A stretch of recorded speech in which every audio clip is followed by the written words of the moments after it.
Assalamualaikum warahmatullahi wabarakatuh. Perkenalkan, nama saya Indra Suarasani Martika dari kelas 1C NPM 21087. Di sini saya akan melakukan presentasi tentang neurologi dalam pelajaran anatomi. Sebelum kita melakukan presentasi, alangkah baiknya berdoa. Berdoa dimulai.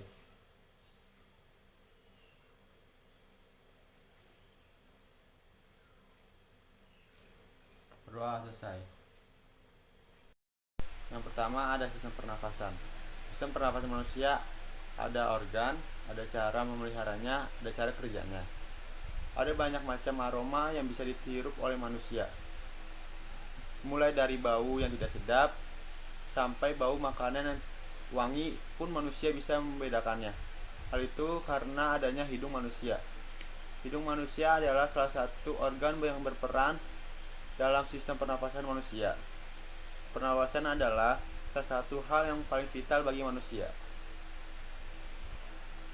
Pengertian sistem pernafasan.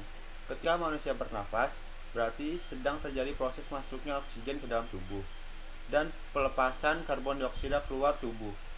Pertukaran antara oksigen dan karbon dioksida tersebut terjadi di dalam darah manusia. Manusia memiliki pernafasan yang normal ditandai dengan bernafas sebanyak 12-20 kali dalam 1 menit. Dalam bernafas, umumnya manusia membutuhkan 30 liter oksigen dalam sehari.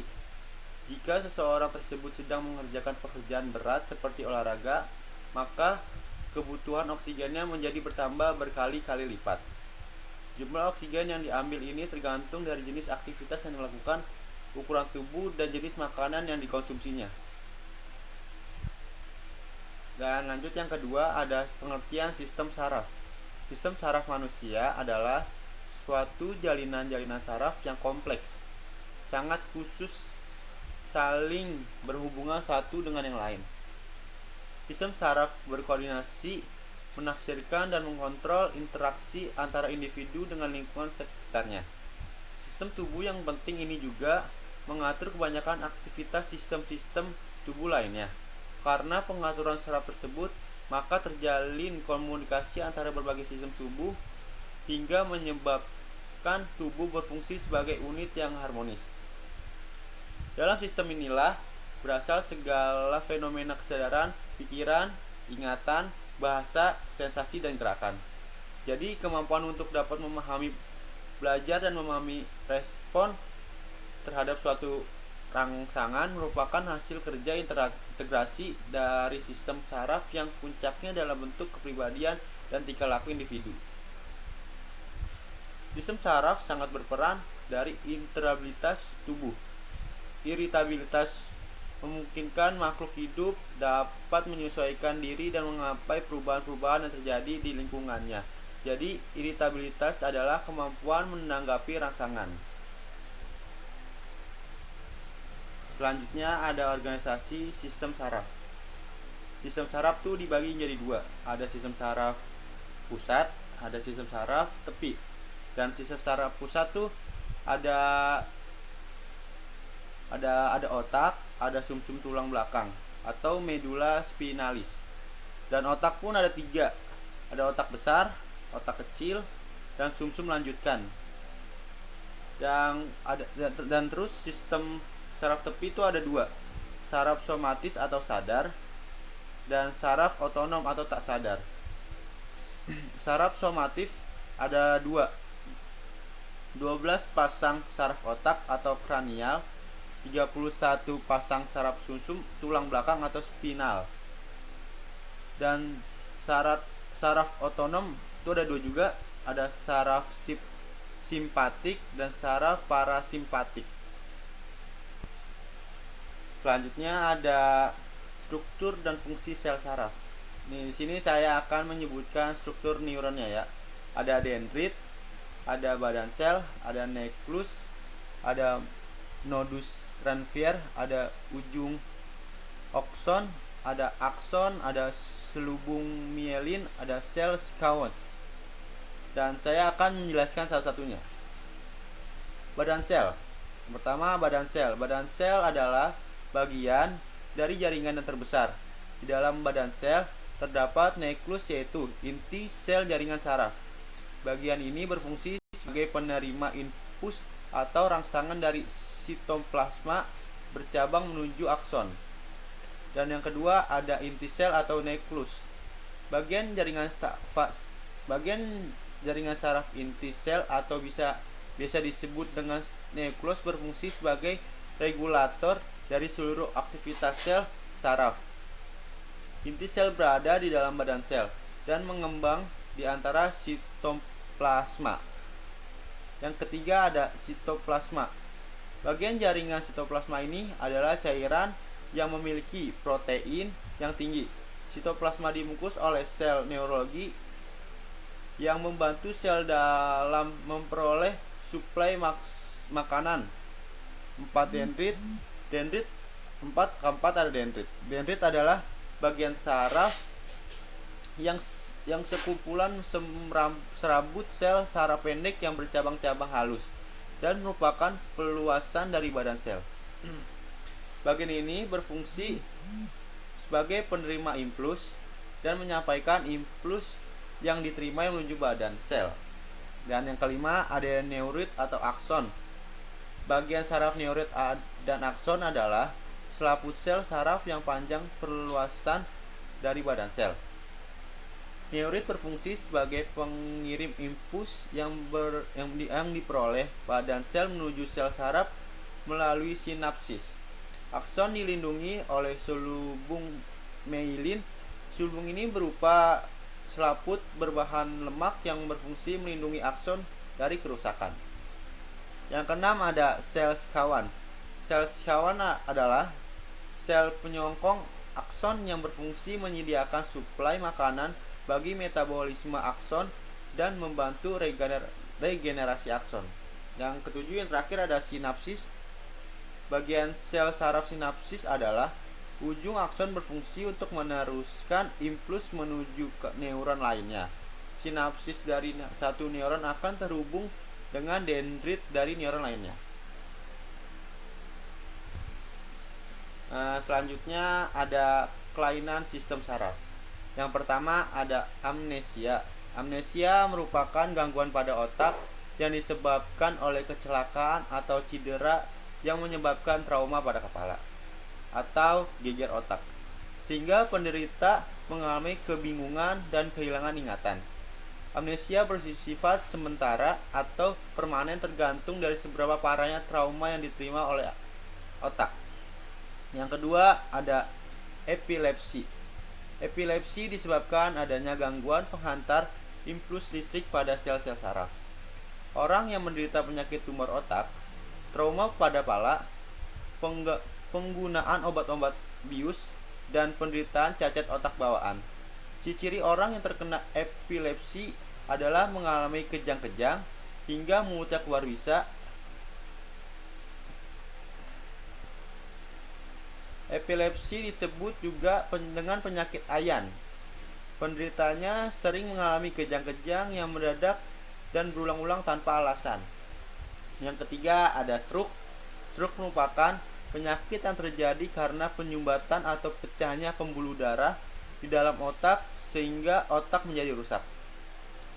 Penyumbatan ini disebabkan karena adanya penyempitan pembuluh darah atau arteriosklerosis, juga penyumbatan karena suatu emboli. Penderitaan stroke biasanya terlihat dari wajah yang tidak simetris. Yang selanjutnya ada klasifikasi.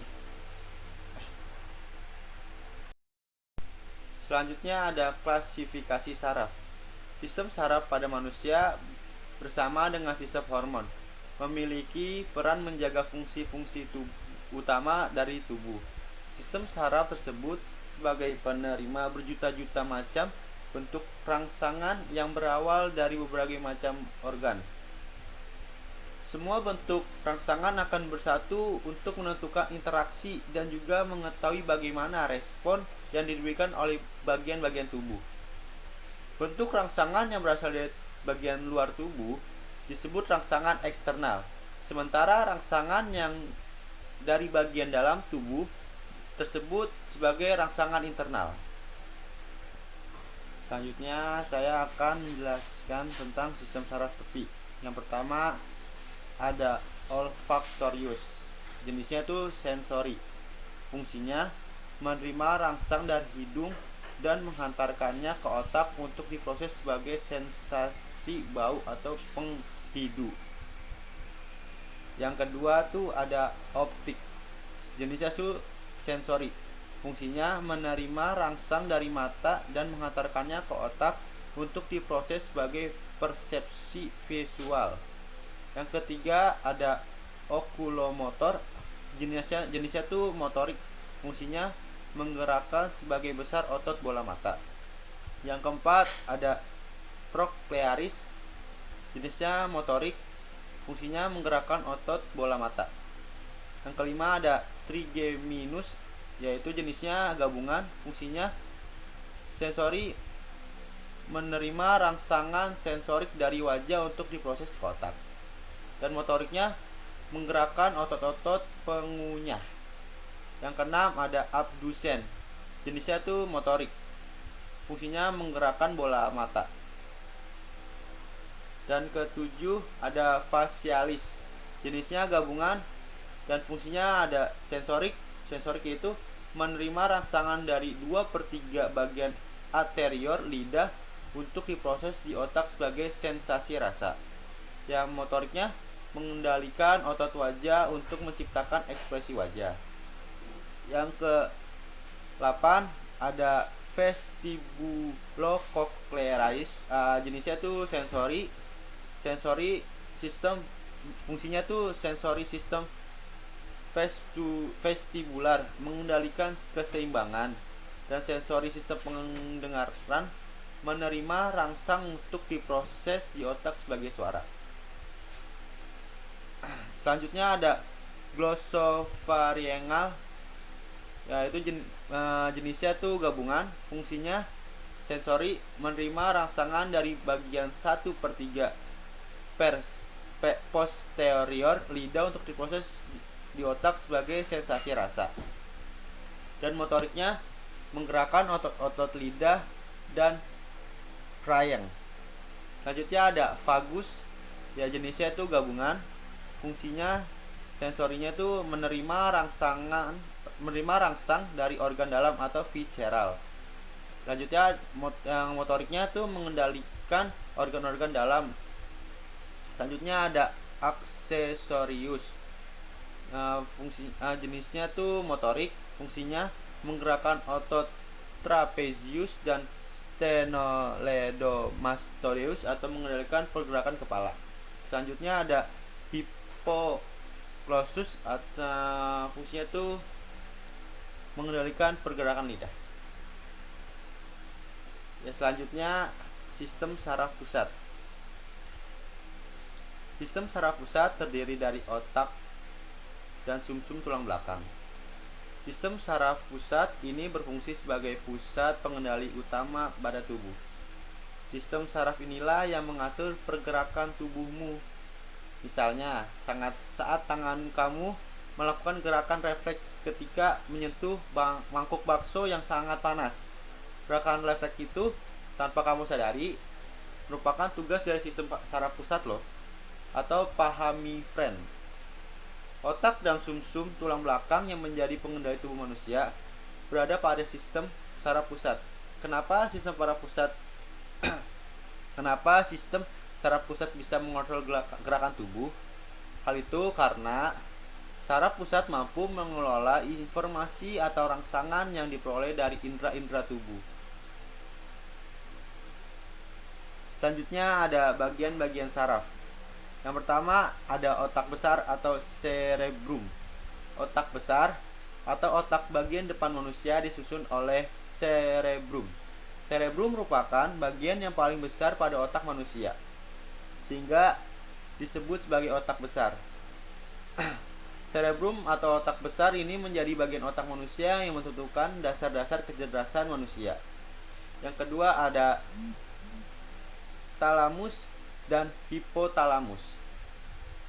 Selain cerebrum, di otak depan manusia juga terdapat talamus dan hipotalamus. Talamus merupakan bagian otak yang menjadi penerima informasi sensorik dari organ indera yang diteruskan ke otak besar. Dari otak besar, informasi hasil terjemahannya akan masuk ke talamus dulu sebelum keluar dari otak untuk disampaikan ke organ yang ditargetkan. Yang ketiga ada mesencephalon atau bagian otak tengah. Mesencephalon ini posisinya sejajar dan lebih dekat dengan mata dan telinga. Karena lebih dekat kedua organ indera tersebut, tugas mesencephalon ini berkaitan dengan pendengaran dan penglihatan kita. Yang keempat ada cerebellum atau otak kecil. Cerebellum yang disebut juga sebagai otak kecil. Cerebellum merupakan pusat keseimbangan tubuh manusia yang dapat memantau dudukan posisi tubuh manusia.